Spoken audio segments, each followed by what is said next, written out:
Hey guys, so welcome back to Lex Reads. So today I want to talk about all the books that we read for the Unsung Black Book Club. This year in February was the first launch of the Unsung Black Book Club. And in doing this book club, I wanted to highlight Black authors that are not well known. Now, sometimes we do read books by authors that are well known. Our main thing is to read books by Blacks that are, unknown. So usually I always announce it on, YouTube, and then on my Instagram, I will put the book in conjunction with a song. You guys know how much I love music, so I always try to incorporate a song that kind of has the theme, goes with the book, or what I think, it is. So yeah.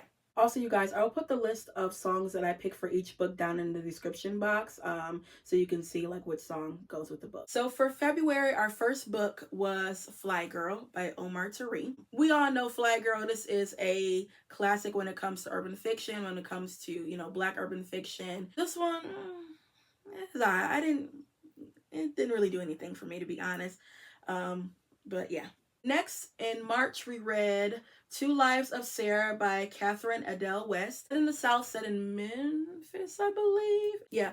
And it's a rooming house, and you have a young woman, Sara, that is running from her past. In the rooming house, you have all of these people that Mama Sugar takes care of, and you see their lives and why they're there. And then again, you see Sara and all of her woes and all of that. In the storyline, it was good, but it just wasn't my favorite. And again, I couldn't get down with what Sara did. I was no.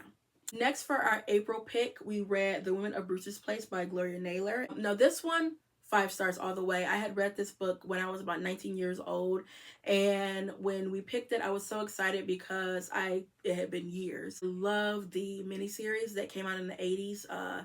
You have Oprah Winfrey, who produced it and starred in it. She starred as Minnie Michaels, and you basically have a group of women. All of them have a story when they get to Brewster's Place, and it's not a good story. Gloria Naylor was a phenomenal author. Also with this book, there is a sequel, you would say. It's called The Men of Brewster's Place, where it focuses on the men.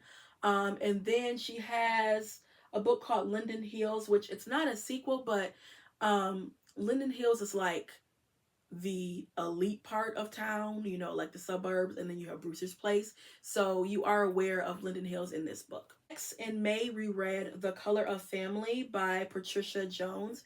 So with this book, it was not good. First of all, the author sadly passed before the book was finished, so you had her family come together and get like her papers and things like that and finish the book, and you can tell. You have a young woman, she is a twin.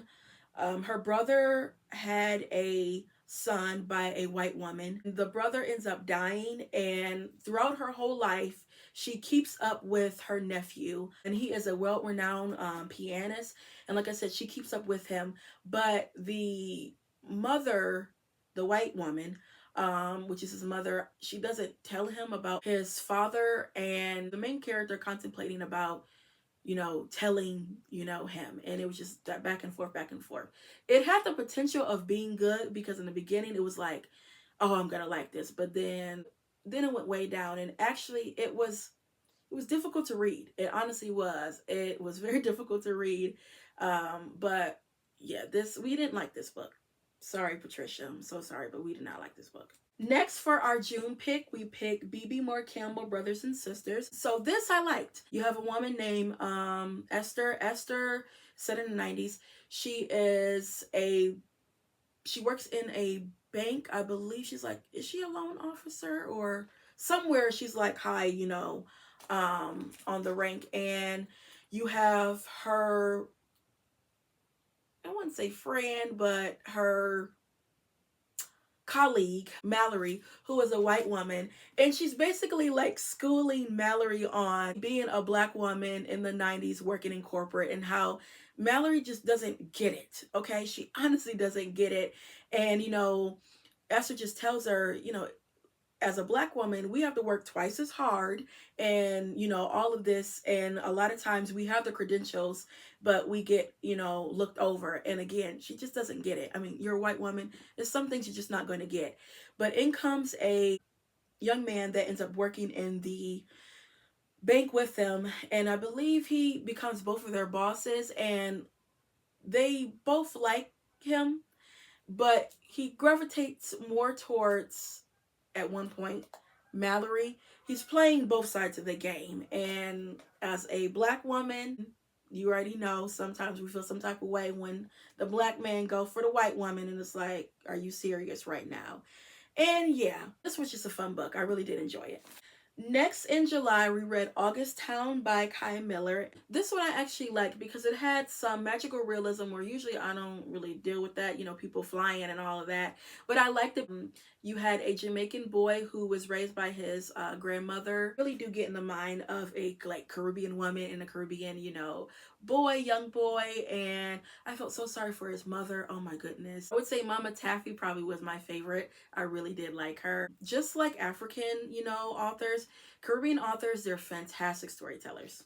Next for our August pick, we read They Tell Me of a Home by Daniel Black. I was so excited when we read this because I am a fan of Daniel Black. I have read two of his books. I would say Perfect Peace is my favorite, but this was really good. Daniel Black is a fantastic author. Like, oh my goodness, he just knows how to tell a story. You have a young man from Arkansas. He's super duper smart. He leaves home. He has a PhD in Black Studies, and he comes home and you learn about what went on with his family and everything like that. You have a family that's in the South, a little town, and you know the daddy is just controlling. The mama is just, back in those days, the mom just goes with the husband, kind of shuts up, like, do what your daddy say type of thing. First chance that Tommy Lee was able to get out and go to school, he left. But he comes back, and yeah, what happened between his brother and sister, I was outdone. Oh my goodness. Next for our September pick Dances by Nicole Cuffey. Now, this was a debut novel. This we were actually kind of disappointed because, first of all, I am a lover of ballet. Love it so much. I like seeing black ballerinas is so regal. It's like no other. So when I researched this book and saw it, I was like, oh my goodness, I hope we pick it. I hope we pick it. And we did. We all voted for it. And I was so disappointed, y'all, because, well, first you have a young woman. She is a principal dancer. She's the first principal dancer in her ballet company. Y'all know when it comes to ballet, blacks is like they don't even want to acknowledge us. It's hard for us to get our foot in the door. And the fact that she becomes a principal dancer, that is a huge deal. But to get there, it was kind of hard. You have a mother that is not interested in her daughter when it comes to this hobby. She thinks, why do you want to be a dancer? There's nothing to it. Go be a doctor or something else to have some money. But her thing is she's passionate about it. She makes it happen. She pays for those classes. You have and you also have her brother who is about 10 years older than her. Both of the children are interested in arts. He's interested in, painting and drawing. She's interested in ballet. And their mama like, I don't understand y'all. But the brother, he ends up getting on drugs and all of that. And her main thing is dance, dance, dance. And she's dealing with a young man that also is her dance partner, that you could tell she really don't feel, but it's kind of like, he understands dance and the world of it. So she's just kind of with him just to be with him. And yeah, and you get the perspective of the dance world, being the only black person, in the company, and how it can, obviously you can be lonely, and there's just so much expectations that she had on her shoulders. I did not like this. I'm sorry. Yeah, I just did not like it. I thought I would, and it sounds so good, but it didn't do anything for me. Next for our October pick, we read The Heaven and Earth Grocery Store by James McBride. It was the first James McBride book I read, a fiction book, because I did read his memoir, Color Waters, and really loved it. This actually came out this year, and James McBride, he's a well-known author. So yeah, like I said, sometimes we do read books by authors that are well-known. But you have a Jewish and a black community. They come together. You have the Jewish man that he owns a grocery store, and he's selling, to the blacks, and he does want to leave, but his wife like, we're not leaving. We stand right here. And you just see the community, see how they interact with each other. A lot of characters. So you do have to, keep yourself you do have to keep your mind kind of organized. And then our November pick was My Name is Ona Judge by Suzette D. Harrison. And this is a contemporary and a historical fiction novel. The first part is by Ona Judge. She was the slave of Martha and George Washington. She fled and became a fugitive slave after Martha Washington was going to give her as a present to her granddaughter, who was unbelievably mean. So she runs away, and the Washingtons, they know where she is, but they don't force her to come back because they don't want to create a scandal. And then the contemporary part is you have a young woman named Tessa. She is really successful with her interior decorating business, but she has a very controlling boyfriend, and she finds Ona's diary, and Ona kind of gives her the courage to evaluate her situation, whether to leave her boyfriend or not. And yeah, this one, it was a 2-star. I really wish the author would have focused more on the historical aspect, because I find myself wanting to know more about Ona as opposed to Tessa. But yeah, I would give it a 2-star. And then our last book for the year in December is my favorite author of all times, which is Bernisa McFadden, The Book of Harlan. I already read this before, as you guys know. Bernisa McFadden is my favorite author of all times. Our last book club meeting, we were talking about, have we had any 5-star books? And I mentioned Bernisa McFadden. And I was like, you know what? We need to read a Bernisa McFadden book. And everyone was like, yes. I put all of Bernisa McFadden's books, and we voted for which one we wanted. And we picked The Book of Harlan. Now, this book, it's set in 1900s in Macon, Georgia. A young man named Harlan. It's a family saga.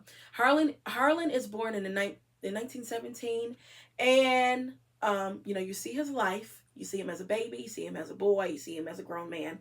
But this book is a historical fiction, but it deals with blacks being in the Holocaust. Had no idea. No idea. The first time I read this book, I listened to it.